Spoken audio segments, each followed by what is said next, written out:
नमस्कार, prime time bulletin में आपका स्वागत है। मैं हूं माधवी, आप देख रहे हैं स्वामी न्यूज। स्पॉन्सर्ड बाय सदगुरु इंटरनेशनल स्कूल अजमेर। अपने बच्चे के लिए सतगुरु international school Ajmer bar association ने किशनगढ़ में वकील की गिरफ्तारी के विरोध में प्रदर्शन जारी रखा। आज अधिवक्ताओं ने किशनगढ़ थानाधिकारी भीखाराम काला का पुतला जलाया और प्रशासन को ज्ञापन सौंप कर कार्रवाई की मांग की। पुलिस अधिकारियों ने बताया कि मामले की जांच चल रही है और जांच के आधार पर उचित कार्रवाई की जाएगी। तोड़ दिया जाता है, बैरिकेडिंग को नाले में फेंक दिया जाता है। पुलिस का स्टैंड क्या रहेगा? इसमें जो हमारे विद्वान अधिकारीगण हैं, जो कल भी न्यायालय कार्य का बहिष्कार किया था, आज भी वो जारी रहा। उसमें हमारी तरफ से पूरा प्रयास किया जा रहा है कि बातचीत हो। हमने बातचीत की भी है, लेकिन अभी तक उसमें आम सहमति नहीं बन पाई है। हमने उनकी जो बात है, वो मांग है, उस पर विचार किया है। उस प्रकरण की जो जांच है वो उच्च स्तरीय एसआईटी द्वारा करने के आदेश भी हो गए हैं। और जो सिटी का लॉ एंड ऑर्डर है, उसमें कल और आज जैसे पुतला दहन किया गया, तो उसमें ये लोकतांत्रिक तरीके से, शांतिपूर्ण तरीके से अपनी मांग रख सकते हैं। उसमें कुछ भी अनुचित नहीं है। हमारी तरफ से ये है कि जो शहर में है वो शांति व्यवस्था बनी रहे और किसी प्रकार से कोई भी कार्य जो है वो शहर की शांति व्यवस्था भंग करने में उसकी भूमिका नहीं हो, ऐसा किसी प्रकार का कार्य नहीं हो। क्या डिमांड है जो बात नहीं बन पा रही? उसमें वार्ता लगातार जारी है। जो भी उनकी उचित और विधिक मांग होगी, निश्चित रूप से वो पूरी की जाएगी। इसके लिए डिमांड ऐसी क्या है जो बात नहीं बन पा रही है? कोई ऐसी डिमांड है जो पुलिस या तो पुलिस के गले नहीं उतर रही है, वो स्पष्ट करें। नहीं, उसमें कई स्तर पे उसमें वार्ता की गई है, कई तरह की बातें उनके द्वारा रखी गई है। तो उनको हम पूरा प्रयास करेंगे कि उनकी जो भी विधिपूर्ण तरीके से जो मांग की गई है, उसमें उनकी बात को सुना जाए, उस पर अमल किया जाए।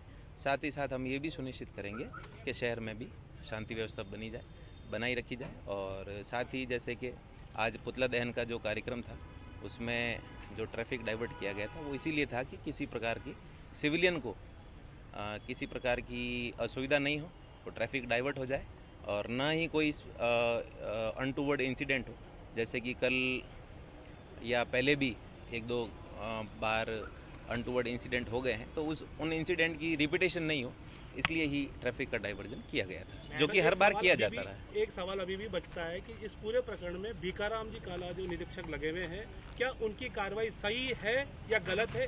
ये स्पष्ट पुलिस की तरफ से अब तक किसी ने नहीं कहा। भीखाराम जी ने जो जांच की है, वो उनकी जो भी कार्रवाई रही है वो गलत रही है, तो उसकी जांच हो जाएगी। और अगर सही है, वो अपने विधिपूर्ण कृत्य को करते हुए अगर उस जांच में सही आते हैं, तो हम उसके लिए भी तैयार हैं। वकील समुदाय जो हमारे साथी अधिवक्तागण हैं, उनका सहयोग करने के लिए तैयार है। उसमें ऐसी कोई बात नहीं। अगर जो भी होगा उसके संदर्भ में विधिक कार्रवाई की जाएगी। न्यायालय परिसर में पुलिसकर्मियों की जाने पर बैन है और कई बार ऐसे शब्दों का पुलिसकर्मियों के खिलाफ प्रयोग किया जा रहा है जो नहीं किया जा रहा। ये कहीं ना कहीं दर्शाता है कि पुलिस जो है वसूली कर रही है। क्या लगता है कि नहीं, मैं सामने आ रहा है कि इस तरह की घटनाएं हो मैं रही हैं? मैं इसमें ये अपील आपके माध्यम से भी करना चाहूँगा कि अमर्यादित भाषा का प्रयोग किसी तरफ से नहीं किया जाए और जो भी अपना आचरण है या जो भी अपना कृत्य है, वो लोकतांत्रिक तरीके से किया जाए। हाँ, एक दो बार ऐसी ज़रूर बात हुई है उसमें, लेकिन समस्त अधिवक्ता गण द्वारा ये बात नहीं की गई। एक दो ही कोई हैं जिनके द्वारा इस प्रकार की अमर्यादित टिप्पणी की गई, लेकिन उसको भी बार अध्यक्ष जो है हमारे, उनके संज्ञान में लाया गया है और उन्होंने हमें ये बताई है कि इस प्रकार की चीज़ रिपीट नहीं होगी। पूरे प्रकरण में कभी अधिवक्ताओं के खिलाफ मुकदमा दर्ज हुआ है, जैसे ऊर्जा हो गया, बदसलूकी की हो गई? नहीं, लोकतांत्रिक तरीके से वो अपनी जब तक बात रख रहे हैं तब तक कोई विषय नहीं है।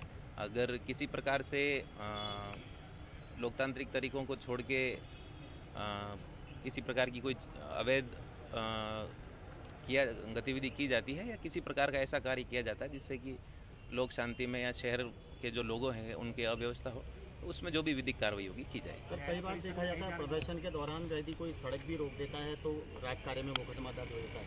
कल फायर ब्रिगेड की गाड़ी तोड़ दी जाती है, जैसा भी कुछ देर पहले भी मैंने आपसे निवेदन किया, और आज जो है बैरिकेडिंग को नाले में फेंक दिया जाता है। क्या सर रैत कार्य का बाधा नहीं है? बैरिकेड की जो घटना है उसको जांच करवा रहे हैं कि उसमें किस प्रकार जो बैरिकेड है वो नाले में फेंका गया। बैरिकेड केवल ट्रैफिक का जो मूवमेंट है उसको साइडवेज करने के लिए, ताकि लोगों में असुविधा नहीं हो और किसी प्रकार का सिविलियन के साथ कोई क्लैश नहीं हो, इसके लिए किया जाता रहा। कई बार किया गया है, कोई नया इसमें बात नहीं। न्यायालय परिसर में पुलिस को बैन किया गया है, अंदर नहीं जाने दे रहा है, ऐसा कुछ है या नहीं? कल उनके द्वारा प्रेस नोट जरूर ऐसा जारी किया गया था कि न्यायालय परिसर में जो पुलिस द्वारा जो भी मुलजिम पेश करना, रिमांड या इस प्रकार की चीज़ें हैं, उस पर उनके द्वारा प्रेस नोट जारी किया गया। लेकिन आज पुलिस द्वारा जैसे भी संभव हो सके जो न्यायिक कार्य उसमें निश्चित रूप से इसमें बाधा तो बन रही है, लेकिन फिर भी कोशिश कर रहे हैं हम कि न्यायिक कार्य जो है वो पुलिस जो कर रही है, जिसमें जैसी पीसी वाला जो कार्य है वो किया जाए, उसको संभव बनाया जा सके। क्या कल के इंसिडेंट से पुलिस बैकफुट पर नजर नहीं आ रही है? कि उन्होंने आपने पानी की बौछार की, वो उन्होंने वहाँ प्रदर्शन किया, पानी की बौछार की, उस सारे इस मसले पे पुलिस ऐसा लग रहा है कि बैकफुट पे है। जब आप किस चीज़ को लोकतांत्रिक मानते हैं और किस चीज़ को विधिक मानते हैं? नहीं, ये नोशन है, ड्राइवर के साथ मारपीट हो जाती है, वो एक नोशन के है, साथ अभद्रता हो जाती है। उसके बारे में हम जांच करवा रहे हैं कि क्या बात हुई है, और उसके जो ही कोई फुटेज या इस तरह की चीज़ आएगी सामने, उसमें आगे विधि अनुसार कार्रवाई की जाएगी। क्या अजमेर पुलिस का आगे क्या स्टैंड रहने वाला है? देखिए, एक किशनगढ़ में दो थाने हैं, मदनगंज और किशनगढ़ सिटी। वहाँ पे पास में ये गांव है जोगियों का नाड़ा, और भी कुछ ज़मीनें हैं। उन ज़मीनों को लेके किशनगढ़ और मदनगंज में 7-8 प्रकरण दर्ज हैं, और उन प्रकरणों में संगठित भूमाफिया द्वारा बेशकीमती करोड़ों की ज़मीनों को हड़पा गया है। और उन प्रकरणों में सीओ और एसएचओ लेवल के अधिकारियों द्वारा अनुसंधान किया गया है और अभी भी जारी है अनुसंधान।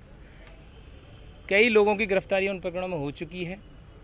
उन्हीं में से एक प्रकरण में किशनगढ़ सिटी थाना में जो अधिवक्ता हैं नोटरी पब्लिक श्री बालकिशन सुनारिया, उनकी गिरफ्तारी हुई थी 25 अप्रैल को, और उनकी जमानत होने के बाद से जो किशनगढ़ बार एसोसिएशन द्वारा लगातार इस कार्य का जो है न्यायिक कार्य का बहिष्कार किया जा रहा है।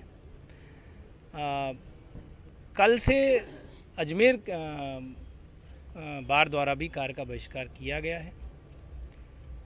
हमारा अनुसंधान के संबंध में यही कहना है कि इन सभी प्रकरणों का अनुसंधान उच्च स्तर के अधिकारियों द्वारा किया जा रहा है। एकदम त्वरित और निष्पक्ष अनुसंधान किया जा रहा है, और आगे भी किया जाता रहेगा। तो और आगे की जो लॉ एंड ऑर्डर की जो भी सिचुएशन है उसके बारे में सिटी साहब आपको ब्रीफ करेंगे।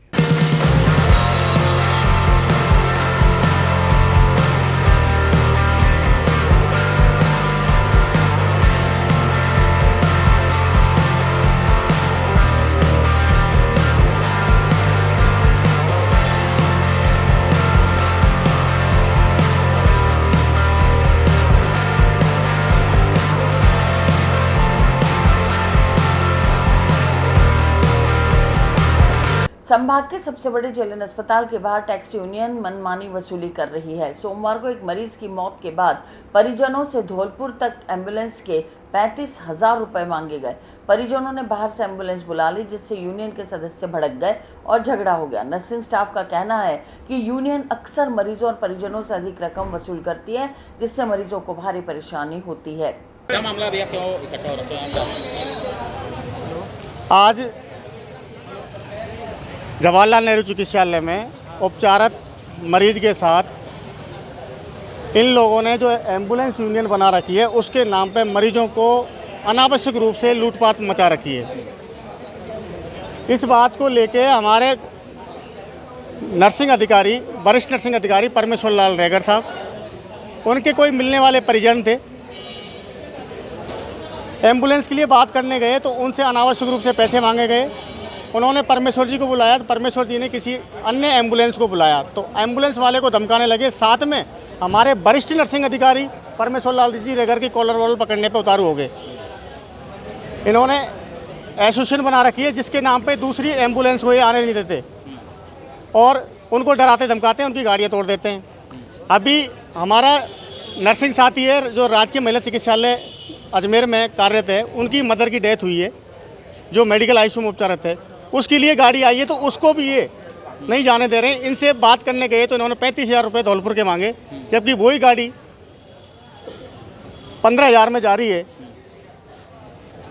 डीजल पानी में जा रही है। तो 15 आदमी पहले ही एक तो जनहानि हो गई उसके घर में, आर्थिक रूप से इनके पास लुटने के लिए क्यों आएगा। इन लोगों ने एक ऐसा सिस्टम कर रखा है, नंबर बांध रखे हैं कि यही गाड़ी जाएगी, दूसरी गाड़ी नहीं जाएगी। अगर यही गाड़ी जाएगी, अगर मेरा मरीज़ यहाँ पे मर चुका है या मेरे मरीज़ की छुट्टी हो चुकी है तो मुझे घर जाने की जल्दी रहेगी, घर जाने की जल्दी रहेगी, तो मजबूरन मैं अनावश्यक रूप से पैसे देने के लिए मजबूर हूँगा। तो मैं जवाहरलाल नेहरू चिकित्सालय के प्रशासन से और जिला प्रशासन से ये मांग करता हूँ कि जो एसोसिएशन यहाँ पर चला रखी है एम्बुलेंस यूनियन की, और जो हॉस्पिटल के अंदर परिसर के अंदर इनकी गाड़ियाँ खड़ी रहती हैं, उनको बाहर किया जाए। साथ ही इन्होंने जो रेट लिस्ट चिपका रखी है, उसके रेट लिस्ट के नाम पे जो लूट खसूट कर रहे हैं उसको तुरंत हटाया जाए, और जो भी एम्बुलेंस हैं, कोई भी एम्बुलेंस मरीज को स्वतंत्रता दी जाए, तथा एम्बुलेंस वालों को स्वतंत्रता दी जाए कि वो अपने मनमर्जी जो भी उनको मरीज का कॉल आए वो अपनी एम्बुलेंस बुला सकता है। 16,000 रुपये में कितने 15,000 अब ये 15,000 में जा रही है। अब उस एम्बुलेंस वाले को ये अनावश्यक रूप से धमका रहे हैं। आपका नाम बताओगे? मैं गंगा शरण जाटव, राजस्थान नर्सिंग एसोसिएशन का पूर्व जिलाध्यक्ष और वर्तमान में संभाग अध्यक्ष हूँ। क्या हुआ था? सुबह 9:30 बजे करीबन मेरी